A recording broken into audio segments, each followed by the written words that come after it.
Willkommen zu Frequent Traveler TV. Mein Name ist Lars Korsten. Heute wieder mit einer frisch gepressten Sendung für euch. Themen, die wir haben.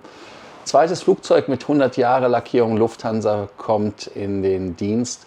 Dann haben wir neue Hilton Hotels, die vielleicht für den einen oder anderen interessant sind. Ich sage euch zumindest, auf welche Hotels ich mich freue. Dann haben wir als Thema natürlich 8 Stunden im Narrowbody. Da gibt es eine Fluggesellschaft aus dem Persischen Golf. Die möchte 8 Stunden fast fliegen, also 7 Stunden ein paar kaputte. WestJet, ich will nicht sagen, sie entschuldigen sich, aber sie wollen halt nicht so eine Todesröhre haben. Und Cathay Pacific hat ex-Hongkong Double Asia Miles. Und was haben wir noch? Habe ich Heathrow schon gesagt? Dann sage ich jetzt Heathrow, Ausbau kostet mehr als Berlin. Und da stellt sich die Frage, Neubauen eventuell, aber hey, who am I? Ja, ihr denkt dran, wie immer den Kanal zu abonnieren, die Glocke anzumachen, ein Like dazulassen, aber auch zu kommentieren und aufs Cool zu kommen. Das erste Thema ist Heathrow.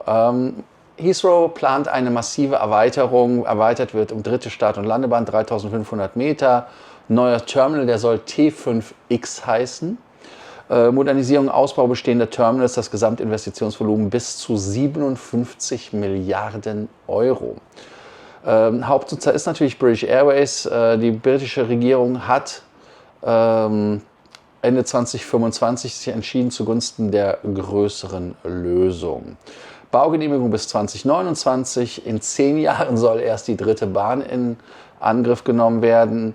Aber jetzt ist so, Heathrow fordert Klarheit über zukünftige Regulierung und Gebühren. Ohne klare Rahmenbedingungen keine Detailplanung. Heißt also, dass Ardian aus Frankreich und der Staatsfonds aus Katar und Saudi-Arabien, die Investoren sind, haben eine große Sorge. Und deren Hauptsorge ist, wie können die enormen Baukosten über Gebühren refinanziert werden und die Gefahr stark steigender Passagier- und Airline-Gebühren. Und nur damit ihr mal so wisst, was kostet, 21 Milliarden britische Pfund dritte Bahn, 12 Milliarden Terminal T5X und 15 Milliarden Modernisierung und T2-Erweiterung, also so ungefähr. Ja, wie soll man so etwas verdienen? Ist so ein Ausbau von Heathrow wirklich wirtschaftlich sinnvoll oder sollte man komplett einen neuen Flughafen bauen und sagen, hey, was hat Berlin nochmal gekostet? Worüber haben wir geheult, was es gekostet hat? Also da könnt ihr gerne zu kommentieren.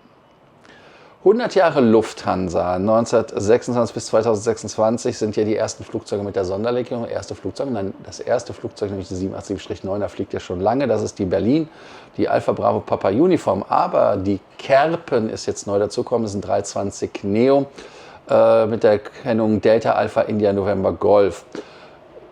Der Rumpf ist ja allgemein bekannt, blauer Rumpf, weißer Kranich, große 100, Schriftzug von 1926 bis 2026. Die ersten Einsätze sind ja Frankfurt und Bombay oder Mumbai, wie es heißt. Der 320er fliegt Larnaca, fliegt aber auch London, glaube ich.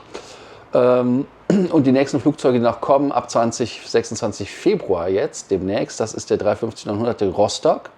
Und es kommen später ein 380er, eine 747-8 und der erste A350-1000er bekommt auch dieses Kleidchen, diese Livery. Ja, also zusätzlich 2 Retro-Lackierungen bis Herbst. Sind solche Jubiläumslackierungen, nicht Markierungen, sind aber auch Markierungen, sind das Marketing-Gewäsch, reines Marketing oder stärken sie tatsächlich die Markenbindung? Da könnt ihr gerne was zu sagen. Dann habe ich noch ganz vergessen den Hinweis, wir haben wieder Stammtisch am 6. Februar in Frankfurt und am 7. Februar in München. Wer Lust hat zu kommen, kann kommen. Sprecht mich drauf an. Es gibt auch einen Code, wo ihr Rabatt bekommt. Und Stammtisch, falls jemand wieder fragt, wann geht das los?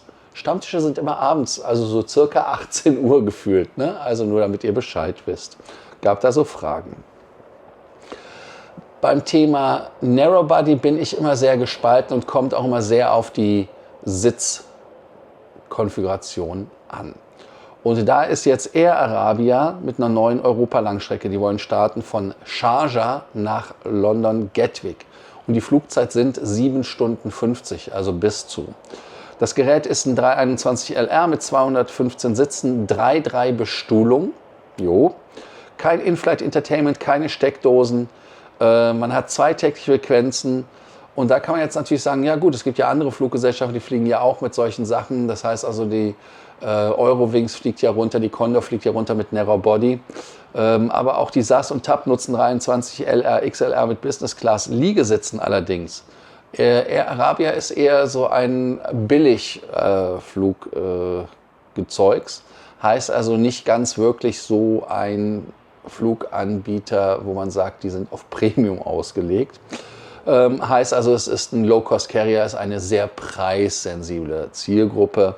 Und von Sharjah aus fliegen viele auch nach Indien. Also das heißt, man kann rein theoretisch das Ganze auch so sehen, wenn man preissensibel ist. Man fliegt von Gatwick in der Dose bis nach Sharjah und dann von Sharjah aus weiter rüber nach Indien und kann das dann machen, beziehungsweise andersrum. Und für viele schlägt halt wirklich Preis den Komfort, insbesondere bei Ferien- und Billigfliegern. Wo liegt für euch persönlich die Schmerzgrenze für so eine Konfiguration bei Flugzeiten in so einem Schmalrumpfflugzeug? Also wie gesagt, ich sag mal so, es kommt auf den Sitz an. Wenn es eine 111 wäre oder sowas wie bei JetBlue oder wie auch immer, das wäre leider schon nicht so schlimm, aber ihr sollt entscheiden. Ich bin mal gespannt. Wer zurückrudert und sich so ein bisschen wieder auf die Kunden zubewegt, das ist WestJets, aka Alexis von Hönsbruch. Und Alexis hat getestet eine extrem dichte Economy-Bestuhlung, aber es gab massive Kritik und dann kam es, wie es kommen musste. Man hat mit der Wallet abgestimmt. Das heißt also, man hat mit dem Geldbeutel abgestimmt und dann hat WestJet verstanden, das funktioniert nicht. Und die Kunden wichen nämlich auf andere Fluggesellschaften aus und jetzt soll eine Reihe entfernt werden. Also von 180 auf 174 Sitze, denn die eine Sitzreihe wird entfernt. Also ich weiß jetzt nicht genau welche. In Kanada funktioniert das nicht, aber die Umsetzung ist ein Problem, weil die Flugzeuge rezertifiziert werden müssen und damit dauert die Umstellung. Und Alexis von Hönsbruch, der ja der CEO der Bude war, vorher war er bei Austrian, davor bei Lufthansa, die Daten und unsere Gäste haben uns klar gezeigt, dass dieses Produkt nicht hier funktioniert.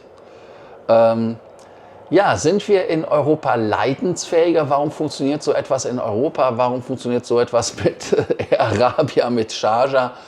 Wir sollten vielleicht auch von diesem Markt Kanada lernen und sagen, wir stimmen einfach mit dem Portemonnaie ab, oder ist der Deutsche einfach leidensfähiger, der Europäer leidensfähiger? Ich selber bin ja irgendwie, ich muss jetzt ehrlicherweise sagen, bin ich ein Hilton-Fan? Ich bin eigentlich kein Hilton-Fan. Ich gehe zu Hilton, weil es die Hotels vor Ort die Hotels sind, die doch eine Leistung bringen, wo ich sage, das muss man anerkennen. Deshalb bin ich nicht unbedingt ein Fan von Hilton, aber von den Hilton-Hotels. Also aka Helsinki, Tallinn, um da Namen zu nennen. Und Hilton wächst ja. Zum Beispiel gibt es einige Hotels, auf die ich mich freue. Zum Beispiel das Cameo in Beverly Hills, das ist ein LXR-Hotel. Oder aber auch das Sun Blue Santorino. Das finde ich auch relativ interessant. Auch das Hilton Arcadia in Los Angeles wird halt ein Hotel sein, was ich ausprobieren möchte. Und der Gold-Status oder auch jetzt der Diamond-Status sind ja relativ einfach zu erreichen. 40 Nächte für ein Diamond, also Stays, Nächte, egal wie, mit 40 Stays hättest du ja schon den